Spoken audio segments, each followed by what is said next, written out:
Hey, how's it going, everyone? My name is Derek Afasi. I'm the owner of Afasi Financial Group and retiresharp.com. Today's topic I want to get over to you guys talking about rolling over your 401k to a new employer. So this is the individual that's been contributing to a 401k, qualified employer-sponsored retirement plan, and they are now either severed employment or they have a new company that took over that existing company, and they're trying to figure out, does it make sense for me to take my old 401k and roll that over into the new plan, that new employer? And the very basic components of this video is I want to explain to you the benefits of just taking the old 401k and why it's more advantageous to roll that over into a specifically designed IRA contract so that you could correlate that to either a growth goal, an income goal, a safety goal that typically works a lot better than your 5 to 20 different funds that you might have with your new employer 401k plan. So to take a step back, the things we understand about the 401k is it's set up through a private institution, and it's a qualified retirement plan, meaning that this is going to be known as a pre-tax retirement plan. So an individual is working for a company and they're making dollars from this company.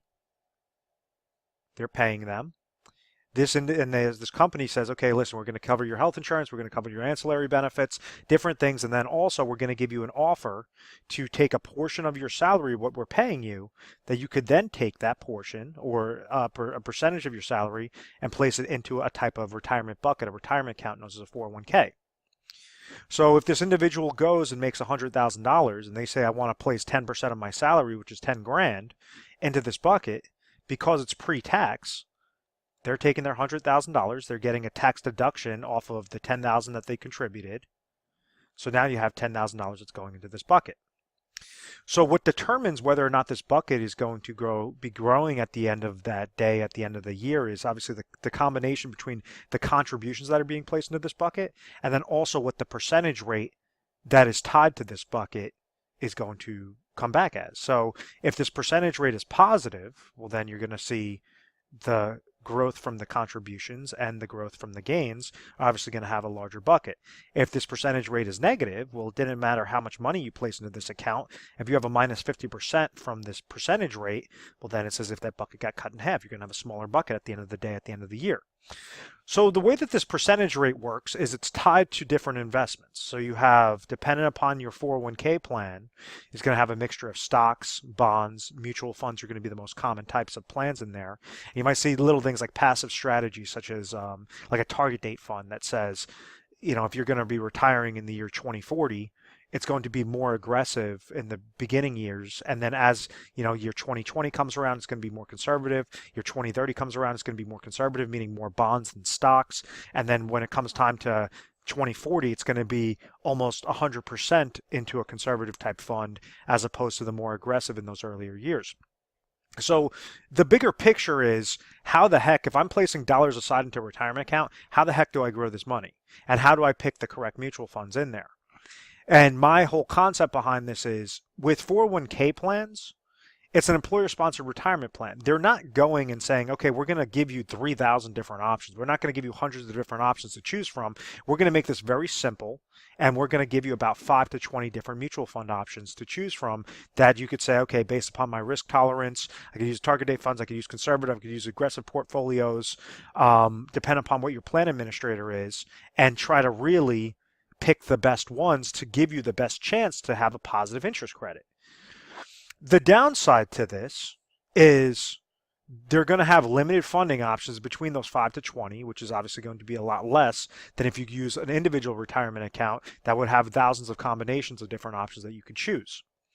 The other downside is you have a combination of 401k related fees, and if you're placing your dollars in the mutual funds, you're going to have those mutual fund related fees associated with that 401k. So when I'm saying fees, you have to think of this like a hole in the bottom of your bucket. That fee always has to be paid each and every year. So if your account doesn't gain anything, well, you're still paying that fee that you could have a negative into your account, even though there was just a sideways growth into the market, a sideways growth into your funds. If these were high quality mutual funds that were doing fantastic related to their benchmark index, then I would recommend say, okay, well, that's, the fee is justified. But what typically happens with these 401k plans is you have 5 to 20 different funding options, and then on top of it, excuse my language, you have shitty mutual funds that are in those 401k accounts. So when somebody, and let me clear off the screen real quick. So the mistake that's made is an individual was accumulating their dollars into a 401k account with a company, with let's call it company A. They severed employment, they left, and now they went over to company B, and they say, oh, well, I still have a 401k account that's sitting there. So what I'm just going to do is take my 401k monies and roll it over or transfer it into the new 401k plan.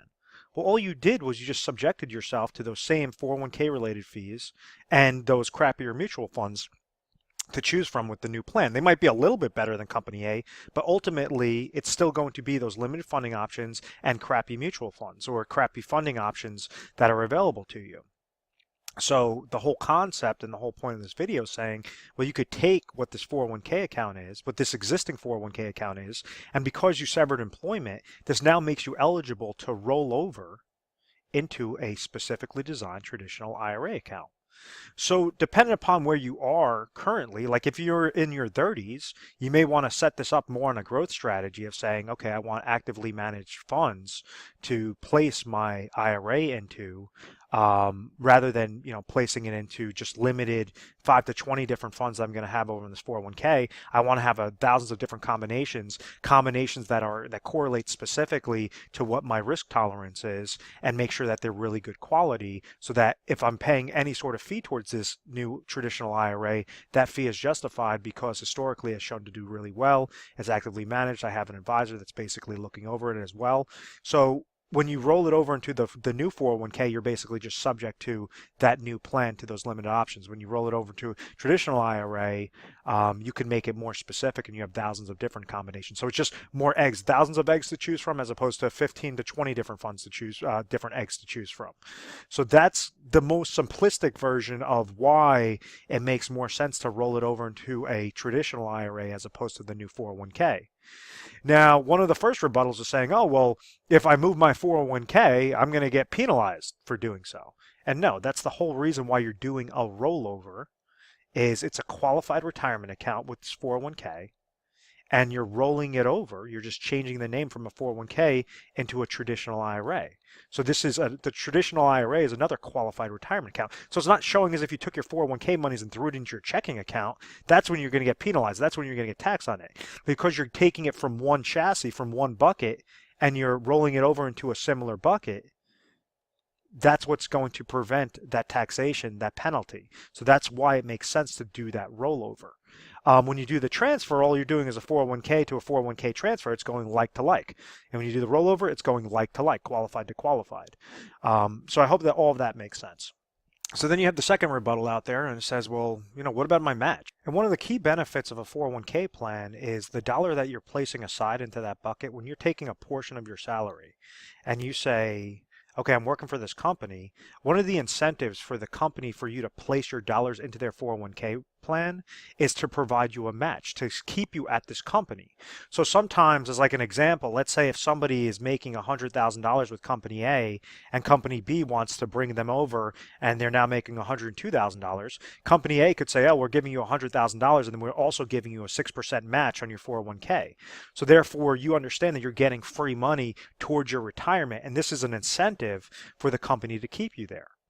So when you have your old 401k, let's say the same example, this person is going and they have $100,000 and they have, we're just going to call it for easy math, a 5% match. What this says is anything up to that 5% is going to get placed into that bucket, and now you're going to have both of those contributions that are going to try to grow this bucket larger and larger. So in this example, if this person put in $10,000 and they made $100,000, they would have put in $10,000. The company would have matched what? 5%. Which is $5,000. Now you have $15,000 that's working in that bucket. If this person placed in $5,000, well, that's the match. The company's going to place in what? $5,000. So it's the match up to that specific limit. If this let's say this person puts in $3,000. Well, that's only 3%. So therefore, they put in $3,000. The company's only going to match them $3,000. They're not going to get the full 5 because they didn't put in the full 5. So understand that this is all free money that's now going into the funds, now going into those types of accounts, and it's an incentive to keep the good employees over at that specific company and to prevent them from going over to other companies. Sometimes you have a vesting schedule, you have all these different things with the 401k.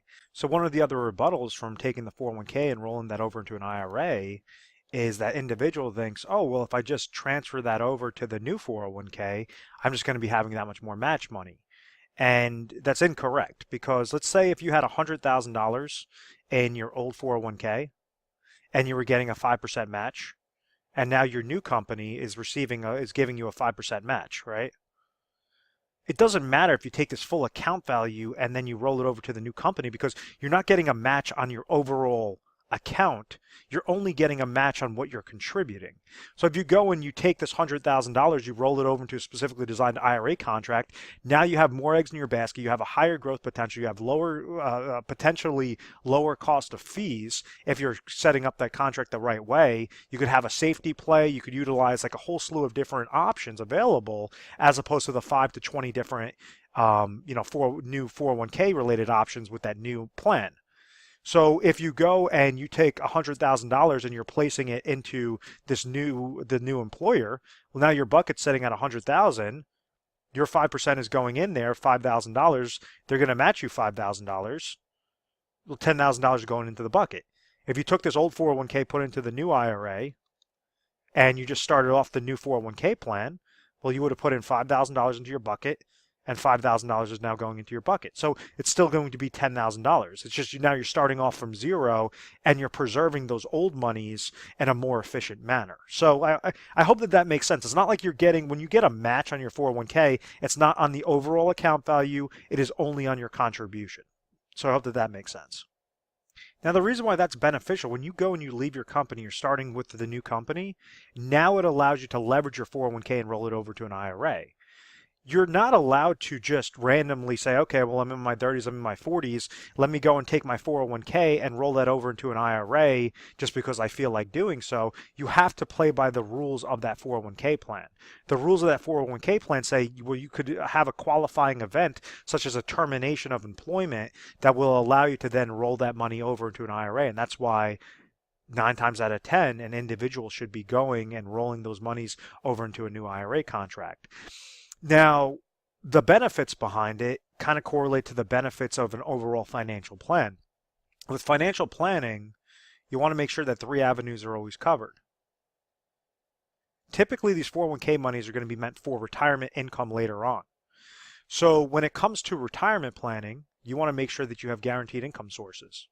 You could leverage that through the form of a specifically designed IRA contract. You want to make sure that your money, that you have emergency funds, if you ever come to an oh my gosh moment, that you could always pull from a specific account. You could set that up with a specifically designed IRA contract. And then also that last one is you want to have inflationary protection. As the cost of goods and services are increasing, you want to make sure that your account is being most efficient, most effective on a growth strategy. You could set up a specifically designed IRA contract for that. That's not saying that there's like a one size fits all. Okay, IRA that's doing all those different things, you want to splice them up specifically to be most efficient. So you could have 5 different IRA contracts from the same $300,000 old 401k rollover to make sure that they're all doing a specific process, a specific leveraging component, so that it makes the most sense to do so. Then that's where we come in, is we try to help you guys out, figure out what your goals are, where you're at currently. If you're in your 30s, there's going to be an entirely different plan than if you're in your 50s. If you're in your 60s, it's going to be an entirely different plan than if you're in your 40s. So it all is going to correlate to the area that you're in currently, what you want to do in retirement. Is that to just do an inheritance maximization? Is that to try to do max income planning, to try to just grow your account on an effective basis and just pull off the interest each and every year? There's a whole slew of different things, but you have to look at the 30,000 foot view, and this is what we try to do, is explain that 30,000 foot view to you. Say, this is your overall plan. This is where you currently are at point A. This is where you want to get to at point B. What you're doing might get you there successfully, or it might not. If it's not, then these are some different gaps in your plan, And this is how we suffice those gaps to make sure it's like a perfect puzzle piece that's going to be set up with all these different layers. They're going to fit in properly. So you're going to have pure confidence in retirement. We're A+ rated on the Better Business Bureau. We've always had very good reviews. We've never had any complaints. It's because of our methodical process. At any point in time, make sure to please feel free to subscribe to our YouTube channel, Retire Sharp, so you have access to the most updated videos. I hope you found value in this video. When calling over to our agency, we're available 24 hours a day, 7 days a week. And you would speak to an assistant, tell them, say you saw a video online, you want to speak to a specialist, and they'll make sure to transfer you over properly. But thank you so much, guys, and I hope you enjoyed, and I'll talk to you soon.